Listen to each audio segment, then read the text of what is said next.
네, 긴 말씀 함께 읽으셨는데요. 오늘 말씀은 초대 왕이었던 이스라엘의 첫 번째 왕이었던 사울의 아들 요나단이 보이는 믿음의 면모를 잘 확인할 수 있는 구절들이라 할 수 있습니다. 먼저 본문의 상황을 좀 설명을 드리면 블레셋과 이스라엘이 서로 이 전쟁 중에 적군으로서 대치해 있는 상황입니다. 특별히 이스라엘 같은 경우는 사울과 요나단이 두 때로 나누어서 각기 다른 장소에서 블레셋과 대치되어 있는 상황이었는데요. 그런데 이때에 요나단이 아주 특별한 결정을 내리게 됩니다. 우리 이 결정에 대해서 같이 한번 말씀 읽어볼게요. 본문의 첫 절입니다. 14장 1절 말씀 같이 한번 읽겠습니다. 시작. 하루는 사울의 아들 요나단이 자기의 무기를 든 소년에게 이르되 우리가 건너편 블레셋 사람들의 부대로 건너가자 하고 그의 아버지에게는 아뢰지 아니하였더라. 아멘. 요나단이 자기 무기를 들고 늘 자기를 따라다니는 수행병이죠. 이 수행병 소년에게 말한 겁니다. 야, 너하고 나하고 둘이 저기 적진인 블레셋 군대로 가서 기습 공격을 하자.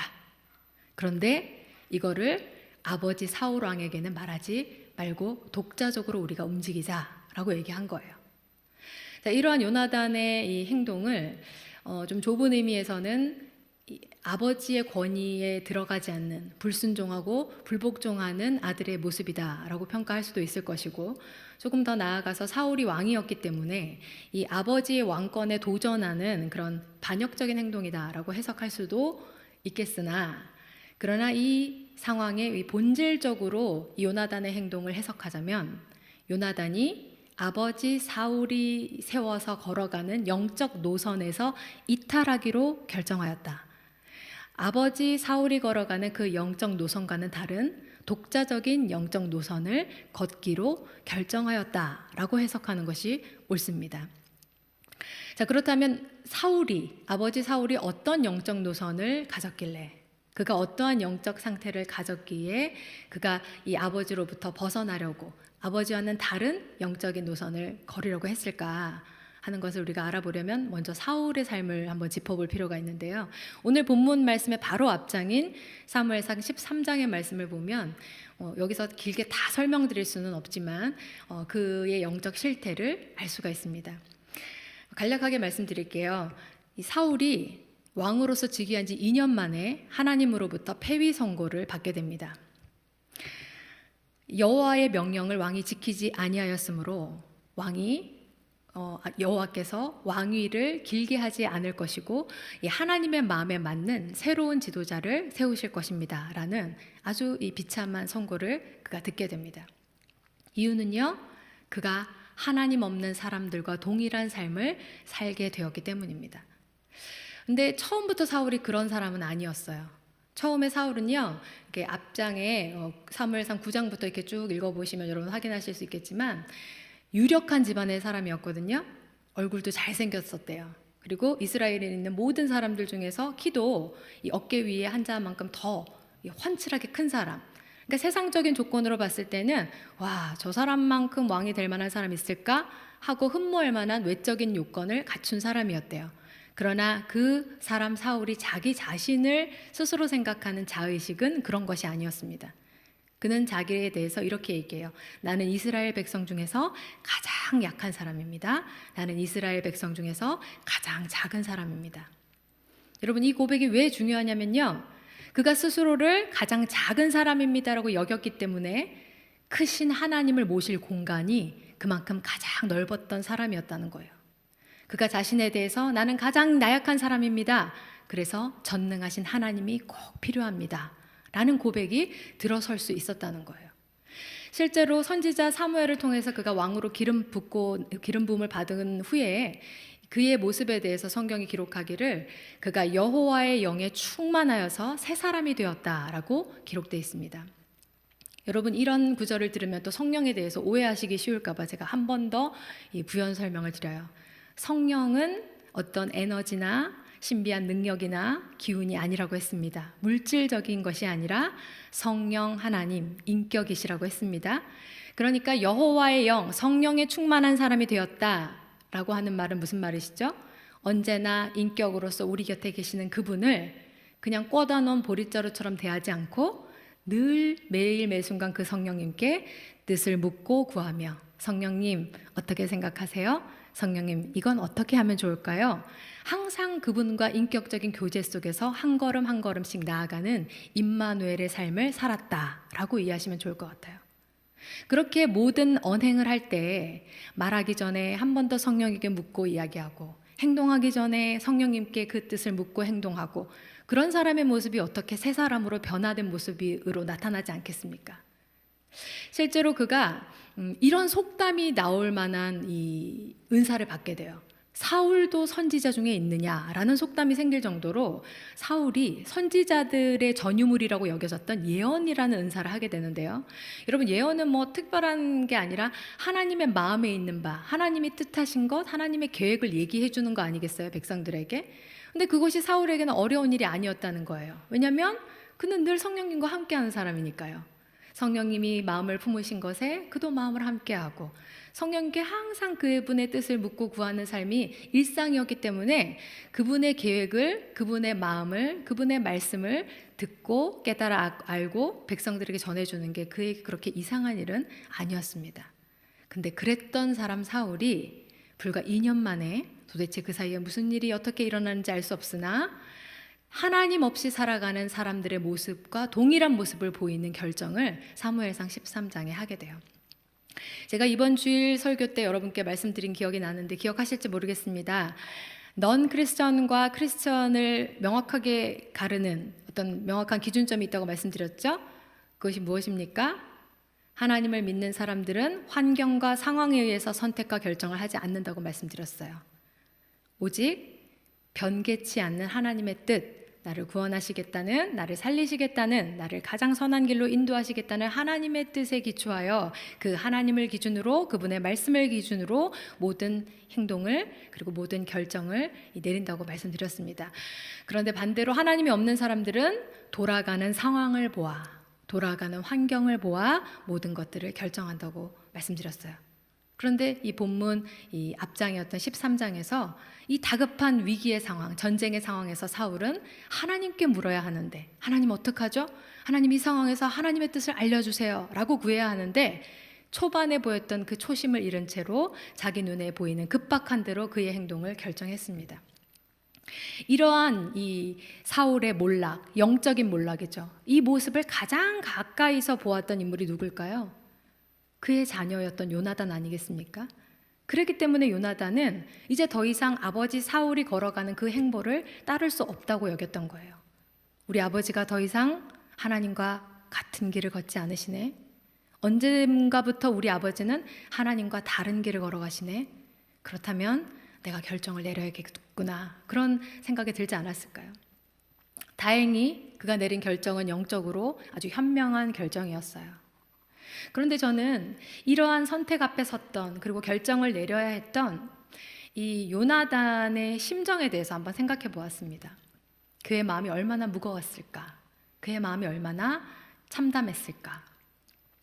제가 얼마 전에 금쪽 같은 내 새끼라는 프로그램을 보았습니다.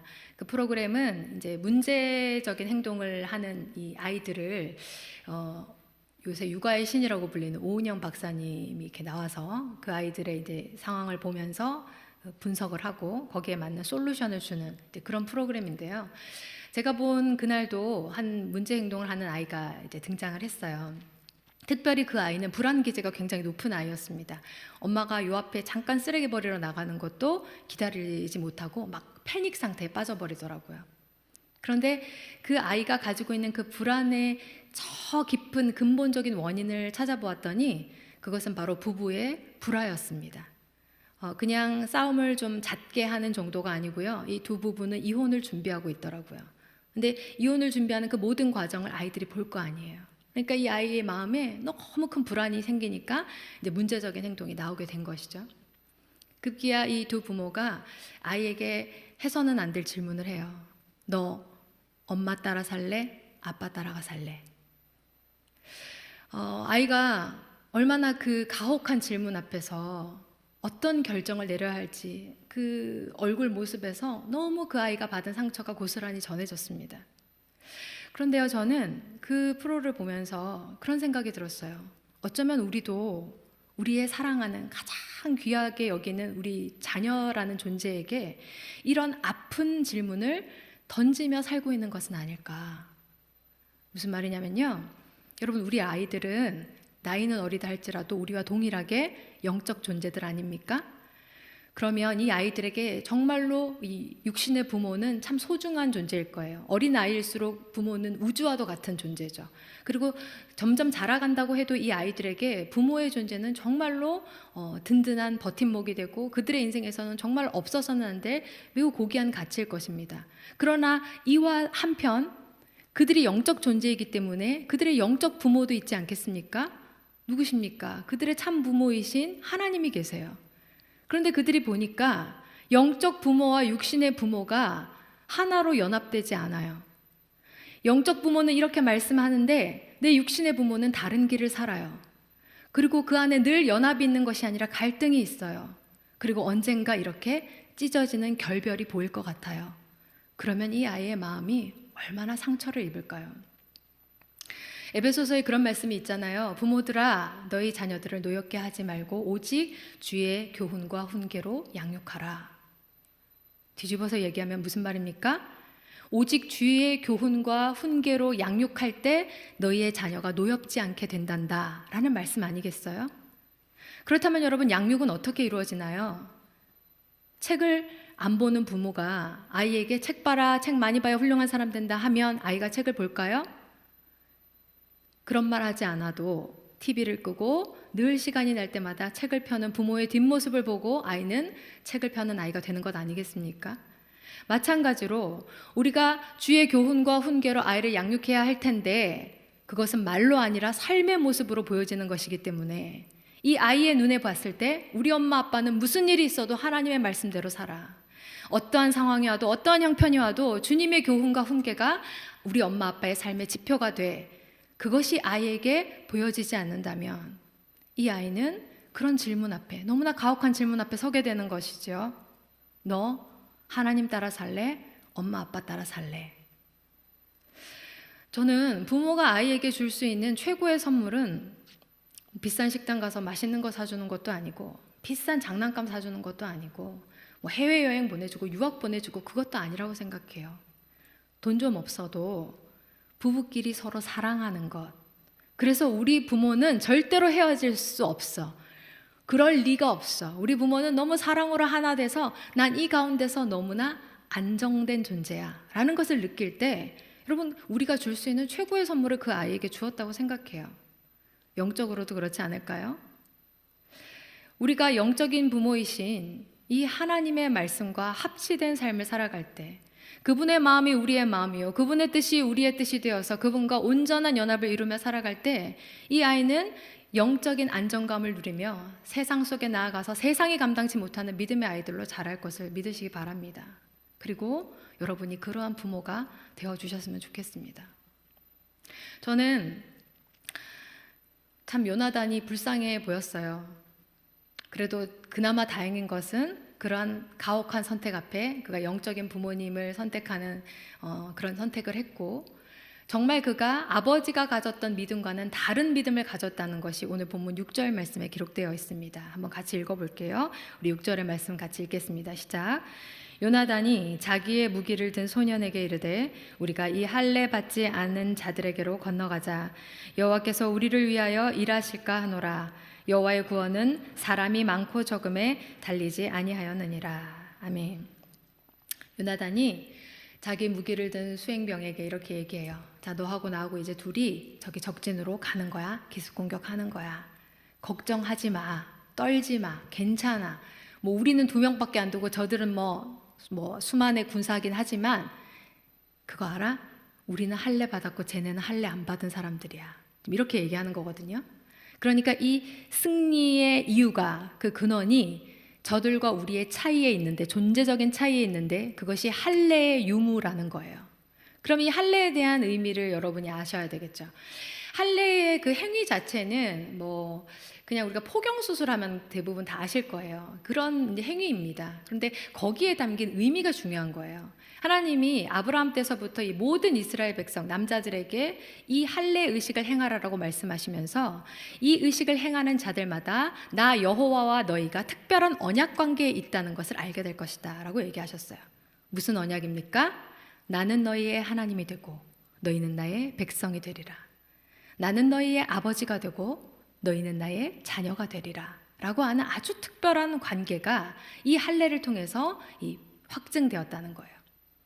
그러니까 옛날에 우리가 되게 가난했던 시절이 있었잖아요. 그래서 우리 태어나는 아기들을 해외로 입양을 많이 보냈었잖아요. 그런데 그때 대부분 서구 사회로 보내졌어요. 그러면 이 동양인 아이가 서구 사회에 입양이 되었을 때 얼마나 그 받는 놀림과 서름이 많았겠어요. 그러면 이제 학교 가면 놀림 받아요. 야, 너 왜 이렇게 눈이 찢어졌냐? 야, 너 왜 이렇게 피부색이 누리끼리 하냐? 너희 엄마 아빠 진짜 엄마 아빠 아니지? 그러면 이제 애가 막 마음에 상처를 입고 집에 올 거 아니에요. 막 울어요. 그러면 그 입양한 그 아이의 부모가 아이를 무릎에 앉혀놓고 이렇게 얘기합니다. 종이 한 장을 꺼내서 보여주면서 사랑하는 누구누구야? 여기 종이 보여? 여기 엄마 이름 있지? 여기 아빠 이름도 있지? 그리고 여기 네 이름도 있지? 밖에서 누가 너랑 엄마 아빠랑 안 닮았다고 엄마 아빠 자식 아니라고 놀려도 이게 바로 네가 엄마 아빠의 자식이라는 법적 증거물이야. 이걸로 네가 마음의 불안함을 전혀 느낄 필요가 없는 거야. 여기에 명시된 대로 엄마 아빠는 네가 죽는 그날까지 너를 사랑하는 부모로 서 있을 거야.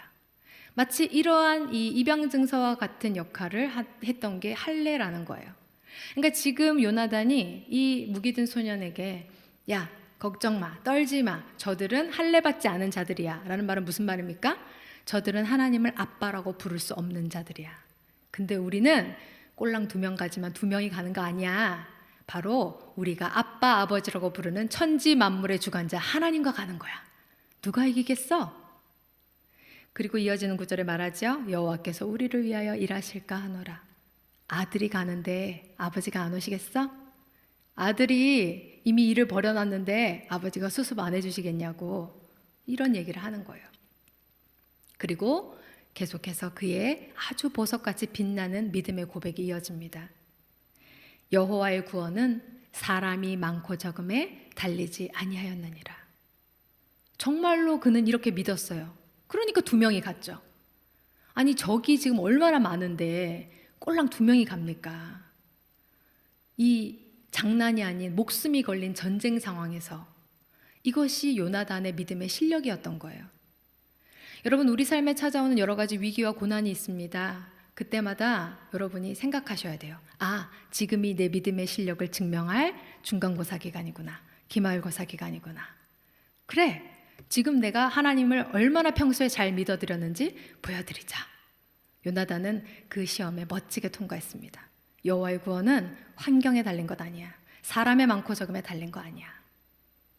자, 그러면 이 말을 들은 이 수행병, 그의 무기를 들고 다녔던 이 소년이 좀 현실적인 얘기를 해야 상식에 맞잖아요. 왕자님, 무슨 그런 무모한 도전을 하십니까? 지금 우리 둘이 거기 가서 적진에 뛰어드는 거는 불나방에 불 속에 뛰어드는 똑같죠. 우리 그냥 개죽음 당하고 끝이에요, 이 전쟁. 우리 현실적으로 생각하자고요. 일단 기습 공격이 좋은 수라고 생각이 되시면 아버지 사울왕에게 일단 보고를 하고 우리와 함께 나가 싸울 수 있는 기병대, 이렇게 특공대 같은 사람들 한 100명 정도는 모아서 가야 되는 거 아니겠습니까? 이런 아주 상식적인 얘기, 현실적인 조언을 할 만도 한데 이 말을 들은 요나단의 이 믿음의 고백을 들었던 무기든 소년이 하는 말이 더 가관이에요. 이 말도 한번 우리 같이 읽어볼까요? 7절 말씀입니다. 읽습니다. 시작. 무기를 든 자가 그에게 이르되 당신의 마음에 있는 대로 다 행하여 앞서 가소서. 내가 당신과 마음을 같이하여 따르리이다. 아멘. 요나단에게 당신의 마음에 있는 대로 다 행하십시오. 내가 당신과 마음을 같이해서 따르겠습니다. 저는 이 구절을 읽으면서 요나단이 왜 싸움 잘하는 사람들 뽑아가지고 여러 명 전쟁에 이길 수 있을 것 같아 보이는 그런 장수들을 뽑아가지고 그렇게 가지 않고 왜 딱 한 명 무기를 든 이 소년 하나만 데리고 나가려고 했는지 이해가 되더라고요. 여러분, 믿음의 사람한테 필요한 건요, 현실적으로 상황을 분석하고 파악하고 비판하고 그런 조언을 하는 사람이 필요한 게 아니라 자기와 동일하게 하나님이 주시는 그 감동을 따라 믿음의 몸을 멋지게 해낼 수 있는 믿음의 든든한 동지, 동역자 한 사람이 필요합니다. 그 한 사람이 천군만마보다 더 귀한 거예요. 저도 사실 이렇게 짧지 않은 기간 이렇게 사역을 해왔는데요. 그 사역지마다 많은 수는 아니지만 하나님이 꼭 한 명쯤은, 아주 소수의 사람은 이런 무기를 든 소년 같은 동역자를 보내주시더라고요. 그리고 돌이켜보면 정말 하나님이 저에게 개인적으로 주신 그 감동을 따라서 해냈던 그 모든 사역들이 그 믿음의 동역자와 함께 이루어낸 사역들이 대부분이었어요. 지금도 제가 아직 10년이 넘어도 연락을 하고 그런 지내는 분들이 계신데 개인적으로 굉장히 감사하게 생각해요. 그러면서 그런 생각을 해보죠. 그렇다면 나는 하나님 앞에 어떤 사람인가? 오늘 무기를 든 소년과 요나단 왕자는 신분에 굉장히 차이가 있잖아요. 한 사람은 주인이었고 그는 종이었습니다. 그런데 그냥 이 종이 단순히 주인이 시키는 대로 예 알겠습니다 수동적으로 시키는 것만 하는 종의 모습이 아니라 그 주인이 하나님 앞에서 받은 믿음의 감동으로 움직일 때 그도 동일하게 하나님과 함께 걸어가는 그런 믿음의 동역자로서 그의 든든한 믿음의 동지로서 서준 놀라운 역할을 감당했다는 거예요. 요나단과 함께 마음을 같이 하는 진정한 친구, 벗이 돼준 사람이 바로 이 무기를 든 소년이었어요. 그렇다면 우리의 삶의 자리에서 적용해 볼까요? 저와 여러분의 주인은 누구신가요? 하나님이시잖아요. 근데 우리 하나님도요, 혼자서 말씀 한마디로 천지창조 다 할 수 있는 분인데도 혼자 일하는 거 안 좋아하세요. 꼭 우리를 동참시키고 싶어 하세요. 그런데 그분이 뭔가 같이 일할 사람을 찾을 때 얘한테는 뭘 얘기하면 그냥 얘기하는 것마다 딴지를 걸고 이건 이래서 안 되고 저건 저래서 안 되고 현실이 안 되고 얘 설득하는 게 일하는 것보다 더 힘들겠다 싶은 사람인지, 아니면 센텀 장로교회 김집사 하나면 된다, 나 얘 하나만 데리고 간다, 센텀 장로교회 박 장로 나는 그 사람 한 사람만 있으면 데리고 간다, 뭔가 그럴 만한 하나님의 신실한 벗이요 신실한 종이자 또 믿음의 든든한 동역자로 우리가 서고 있는지 한번 우리의 삶의 자리를 돌아볼 필요가 있을 것 같습니다. 요나단에게는 이러한 믿음의 든든한 동역자요 벗이요 그리고 충성된 종이 있었어요. 그래서 이제 요나단이 이 무기든 소년에게 말하는 거예요. 자, 우리가 하나님의 뜻을 구하는 이 조건을 한번 세팅해보자. 일단 나하고 너가 그 블레셋 진영에 가서 우리의 모습을 딱 보이는 거야. 그러면 블레셋 사람들이 우리를 보겠지? 그리고 나서 그들이 말하기를 저것들 저 까불까불거리는 거 너희 거기 딱 기다리고 있어, 우리가 가서 그냥 끝내줄 테니까 라고 말하면, 그들이 우리 편으로 오겠다고 하면 이 싸움은 여호와께서 우리에게 주시는 싸움이 아니라고 생각하자. 그런데 반대로 만약에 우리의 모습을 딱 보였는데 너희 거기서 까불까불거리지 말고 이리 올라와서 한번 제대로 붙어보자 이렇게 한다면, 우리더러 올라오라고 얘기하면 하나님이 이 전쟁을 우리에게 주신 거다, 하나님이 우리에게 승리를 주시는 거라는 사인으로 우리가 알자 라고 하는 이 조건을 세팅을 했어요. 이 블레셋 사람들이 요나단과 소년에게 올라오라고 했을까요? 안 했을까요? 올라오라고 하면 이기는 거예요. 올라오라고 했을까요? 안 했을까요? 너무 성경을 안 읽으시는 거 아닙니까? 올라오라고 했어요. 그런데 올라오라고 했는데 이제 올라가면 되는데 그들이 올라가는 이 지형지세가 결코 만만치 않은 지형이었던 거예요. 우리 그 말씀을 같이 한번 또 읽기 원하는데요. 13절 말씀 같이 읽겠습니다. 13절 말씀 읽습니다. 시작. 요나단이 손발로 기어 올라갔고 그 무기를 든 자도 따랐더라. 블레셋 사람들이 요나단 앞에서 엎드러짐에 무기를 든 자가 따라가며 죽였으니. 자, 요나단이 어떻게 올라갔다고요? 손발로 기어 올라갔대요. 그러면 여러분 한번 상식적으로 생각해 보세요. 적군이 밑에서 올라오는데 두 손 두 발 다 묶여서 그냥 기어 올라오는 데만 사력을 다하고 있으면 적의 입장에서는 얼마나 해치우기 간단해요. 그냥 옆에 있는 큰 돌 하나만 굴려도 그냥 끝나는 거 아니겠어요? 아니면 긴 죽창 같은 걸로 이렇게 폭 이렇게 찔러도 끝나는 거 아닐까요? 근데 요나단은 왜 이런 자기에게 불리한 상황을 하나님이 우리에게 승리를 주시는 조건으로 세팅을 한 것일까요? 아니 50대 50%잖아요. 그럼 반대의 상황을 하나님이 우리에게 승리를 주시는 사인이라고 알자 해도 되지 않았을까요? 근데 왜 이렇게 지형적으로 지세적으로 자신에게 전혀 1도 도움이 되지 않는 이 상황을 하나님이 우리에게 승리를 주시는 상황이라고 알자라고 이 조건을 세팅한 걸까요? 이유는 하나입니다. 아까 그가 믿음의 고백으로 올려드린 고백인데요. 여호와의 구원은 사람의 많고 적음에 달리지 아니하였느니라. 동일한 원리입니다. 여호와의 구원은 지형지세의 유리함과 불리함에 달리지 아니하였느니라. 그는 하나님, 저 얘하고 2명, 딸랑 2명 가요. 여호와의 구원은 사람의 숫자에 달리지 않는 거 보여주세요. 하나님, 저 2손 2발 이용해서 기어 올라가야 하는 대로 가요. 지형지세, 모든 환경과 상황에 여호와의 구원이 달리지 않았다는 거 꼭 보여주세요. 퇴로 없는 믿음을 그가 보이고 있는 겁니다. 제가 개인적으로 존경하는 김동호 목사님이 유튜브를 하시는데 거기에 보면 이제 성도님들이 신앙생활 할 때 고민되거나 묻고 싶은 신앙적인 문제를 물어보고 상담을 받는 그런 프로가 있어요. 근데 제가 지난번에 한번 그 프로를 들었는데요. 어떤 분이 11조에 대해서 질문을 하시더라고요. 목사님, 저는 100만 원 조금 넘는 돈을 이제 수입으로 버는 사람입니다. 그런데 그 돈을 가지고 아이도 먹여야 되고 월세도 내야 되고 대출도 갚아야 되고 도저히 11조를 할 수 없는 형편입니다. 근데 제가 크리스천이기 때문에 11조는 하나님의 것이고 이것을 떼먹는 행위는 하나님 것을 도둑질한다는 걸 제가 알고 있어서 너무 마음이 괴롭습니다. 하나님은 지금 저를 벌하고 계실까요? 하나님은 지금 저를 미워하고 계실까요? 이제 그런 질문을 올리셨더라고요. 근데 여기에 우리 김동호 목사님께서 너무나 명쾌하게 답을 주셨어요. 성도님, 우리 하나님은 우리 아버지십니다.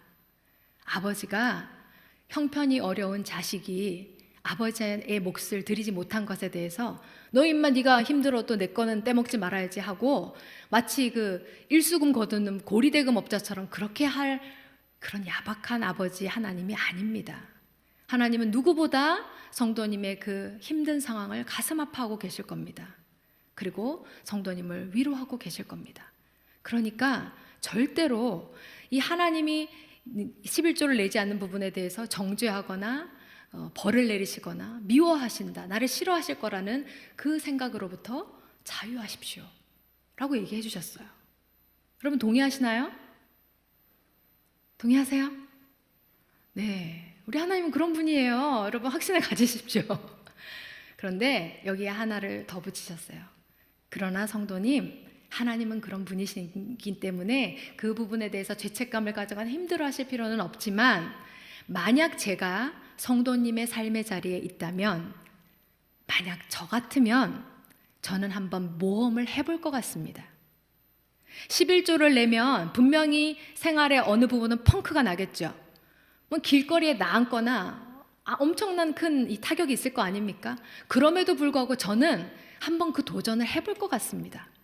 그리고 이렇게 하나님께 말할 것 같습니다. 하나님, 저 힘든데 절대로 11조 낼 수 없는 상황인데 하나님 말씀에 순종하고 싶어서 이것부터 우선순위로 지켰어요. 그러니까 지금 제 삶에 펑크 났거든요. 저 이제 조금 있으면 길에 앉을 수도 있거든요.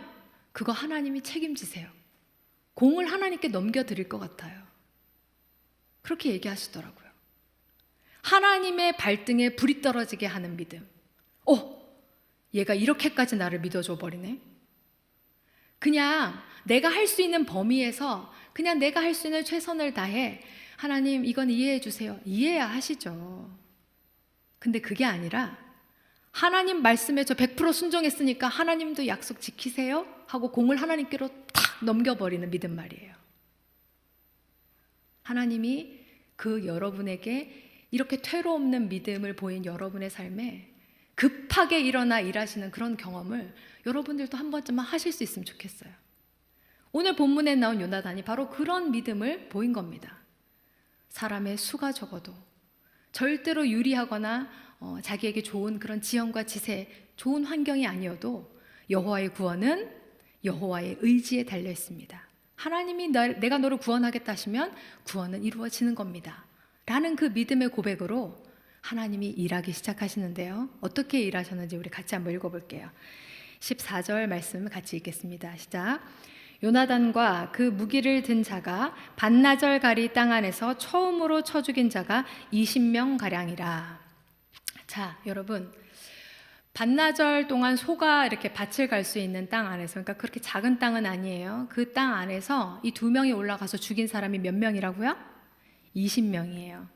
뭐 20명이라는 수가 그렇게 적은 수라고 할 수는 없지만, 그렇다고 적군에게 크게 타격을 입힐 만큼 그런 큰 숫자도 또 아니잖아요.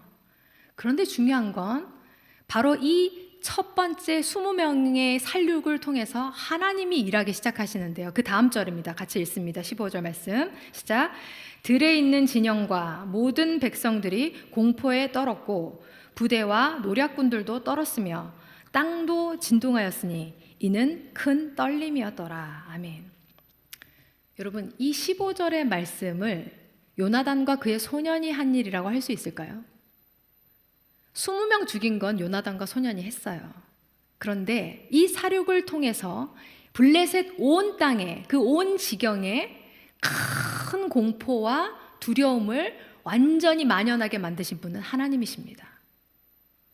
마치 오병이어의 역사와 같은 거죠. 내가 가지고 있는 최선의 것, 작은 떡과 물고기를 주님 앞에 드렸을 때 주님이 그것을 사용해서 5,000명이 넘는 사람들, 여자와 아이까지 치면 10,000명이 넘겠죠. 그 수많은 사람들을 먹이고 배불리 먹고 또 남음이 있게 하시는 그 역사는 하나님의 역사잖아요. 하나님이 우리에게 그런 믿음을 원하세요. 그리고 우리가 그분께 드릴 수 있는 최선의 용기와 노력을 원하세요. 그리고 그것을 마치 마중물처럼 사용하셔서 하나님의 생수 같은 강의 역사를 일으키시는 겁니다. 결국에는 이 블레셋 진영에 있는 혼란이 너무 크니까 사울과 이스라엘 사람들이 멀리서 보고 아니 저게 무슨 일이야? 점점 가까이서 확인해 보니까 자기들끼리 싸워서 동족이 동족을 찔러 죽이고 하면서 그냥 이 전쟁의 승리가 주워 먹기처럼 너무 쉬운 일이 돼버렸어요. 그들이 스스로 서로를 쳤기 때문에 그냥 우리는 저들을 추격하자 그렇게 무찌르게 된 전쟁이 바로 이 오늘 본문의 전쟁입니다. 마지막 23절 읽어볼까요? 있습니다. 시작. 여호와께서 그날에 이스라엘을 구원하심으로 전쟁이 베다웬을 지나니라. 여호와께서 이스라엘을 구원하신 역사를 베푸셨어요. 저는 여기서 여러분이 여호와의 성품을 또 하나 꼭 기억하셨으면 좋겠습니다. 사실 제가 앞서 말씀드린 것처럼 이스라엘의 전체 리더십이라 할 수 있는 왕이라고 할 수 있는 사울은 이미 하나님께 버림받았어요. 왜죠? 그가 하나님을 버렸거든요.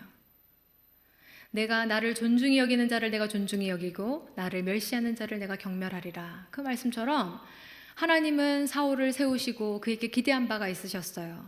이 이스라엘 백성이 어리석어서 그들의 참 왕인 나를 몰라보고 눈에 보이는 인간 왕을 주세요 라고 구했지만, 그러나 그들의 왕으로 세움받은 네가 너의 왕권을 자신하고 자랑하는 게 아니라 하나님, 나의 왕은, 이 이스라엘의 왕은 오직 주님이십니다 라는 이 마음을 잃지 않을 때 너를 향해 있던 온 백성의 시선이 다시 너를 통해서 나로 향하게 될 거야. 이 신정 정치가 계속해서 이어질 수 있을 거다라는 하나님의 그 기대와 희망이 이 사울의 마지막 변절로 인해서 깡그리 깨져버린 거 아니겠어요? 그렇다고 한다면 사실 하나님이 이 사울에게 전쟁의 승리를 주실 필요는 없는 거죠. 이 영적 리더십을 따르는 그런 수많은 이스라엘 백성들에게 꼭 구원의 역사를 바라실 필요는 없는 거잖아요. 그런데 하나님은 그들 중에서도 누구를 보셨나요? 요나단과 무기를 든 소년을 보셨어요. 여러분 항상 기억하셨으면 좋겠어요. 하나님은요, 의인과 악인을 함께 멸하는 분이 아니에요. 의인 때문에 악인에 대한 심판을 유보하실 수는 있지만 악인 때문에 의인을 싸잡아서 같이 심판하시는 분은 절대 아니십니다. 그래서 우리가 잘 알고 있는 사건이 있죠. 창세기에 보면 소돔과 고모라라는 아주 죄악이 관영했던 그 성을 멸하는 데 있어서 이 아브라함과 하나님이 대화를 나누잖아요. 하나님, 그 성에 의인 50명 있으면 그래도 그 성 멸하실 겁니까? 아니, 네가 50명 찾으면 내가 그 성 안 멸할 거야. 하나님 거기서 5명 빠지면요? 45명 되면 뭘 하실 겁니까? 아니, 그래도 내가 안 멸할 거야. 30명은요? 20명은요? 10명은요? 마지막 10명까지 그 타협점을 보고 하나님께서 10명을 찾게 된다면 그 성을 멸하지 않겠다 하셨어요. 근데 결국 그 성은 멸망당했습니다. 왜일까요? 한 대여섯 명 찾았는데 의인 10명 못 채워서 그 성이 망한 걸까요? 아니에요. 그 성에는 의인 한 사람이 없었기 때문이에요. 만약 그 성에 의인 한 사람이라도 있었다면 하나님은 그 한 사람 때문에 그 심판을 유보하셨을 거예요. 여러분, 하나님이 그런 분이시라는 걸, 그분의 성품을 기억할 때 우리의 삶의 자리에서 우리는 핑계하지 못하는 것을 기억하셨으면 좋겠어요. 누구 때문에, 내 인생에 누구를 만나서 내 주변에 악인들이 둘러서 진을 치고 있다 할지라도요, 우리가 하나님 앞에 온전한 믿음으로 바로 서 있기만 한다면, 여러분, 그 의인 한 사람을 구하기 위해서 하나님은 내 주변에 있는 사람들이 다시 한번 하나님 앞에 회개하고 자복할 그런 기회의 때를 허락하시는 분입니다. 여러분, 우리가 그런 믿음의 모습을 살아야 하지 않을까요? 내 남편이 좀 믿음으로 섰다면 좋았을 텐데, 내 부모가 좀 믿음으로 섰으면 좋았을 텐데, 내가 그런 좋은 상사를 만났으면 좋았을 텐데, 내가 좋은 직장 동료를 만났다면, 내가 자식 복이 있었다면, 그렇게 자꾸 어떤 다른 것에 기대어서 나의 삶을 핑계하는 것이 아니라, 하나님, 그럼에도 불구하고 나는 내 믿음을 온전히 지키는 자리에 서겠습니다. 나를 통하여서 하나님, 그들이 다시 한번 주님 앞에 무릎 꿇는 역사를 있게 하여 주시옵소서. 여러분이 그런 믿음의 사람이 되셔서요, 여러분의 사랑하는 자녀들에게는 믿음의 귀감이 되는, 마음에 영적 불안감을 주는 부모가 아니라 마음에 최고의 안정감을 주고 영적으로 최고의 안정감을 주어서 정말 이 세상 속에 나가서 하나님의 그 역사를 마음껏 바라는 그런 믿음의 자녀로 키우실 수 있는 여러분들이 되셨으면 좋겠고, 그리고 여러분의 삶이 그냥 이 땅에서 인간으로 사는 그런 인생이라 할지라도 하나님이 보실 때는 넌 나의 최고의 벗이야. 마치 하나님이 모세를 그렇게 대하셨던 것처럼 넌 나의 최고의 믿음의 동지야. 그렇게 여기실 만한 믿음의 사람 되어서 여러분 주변에 여러분의 때로는 힘들게 하고 아프게 하고 하나님을 몰라서 그런 악한 삶을 살아가는 그 사람들이 여러분의 믿음의 모습 때문에 다시 한번 구원을 받을 수 있는 그 기회의 때를 얻게 되는 그런 놀라운 역사가 있게 되시길 주의 이름으로 축원합니다. 오늘 우리가 요나단의 이 삶을 통하여서 믿음의 도전을 받았는데요, 우리 찬양 시간에 함께 불렀던 찬양을 함께 고백했으면 좋겠어요. 하나님을 기쁘시게 하는 것 딱 하나래요. 믿음이 없이는 하나님을 기쁘시게 할 수 없답니다. 하나님 뭐가 부족하시겠어요? 돈이 부족하시겠어요? 힘이 부족하시겠어요? 지혜가 부족하시겠어요? 그럼에도 불구하고 자꾸만 우리하고 함께 일하자 하시는 거예요. 너 나랑 같이 하자. 내 믿음의 역사의 동역자로 내가 너를 초청한다. 그때 뭐가 필요하다고요? 믿음이 필요합니다. 주를 찾는 자, 절대로 주를 찾을 수 없을 것 같은 상황에서, 환경에서 끝까지 주님을 향한 시선을 놓지 않고 믿음으로 온전히 서는 자, 그 주인공들이 다 되시기를 소망하는 마음으로 우리 찬양 같이 한번 고백하겠습니다.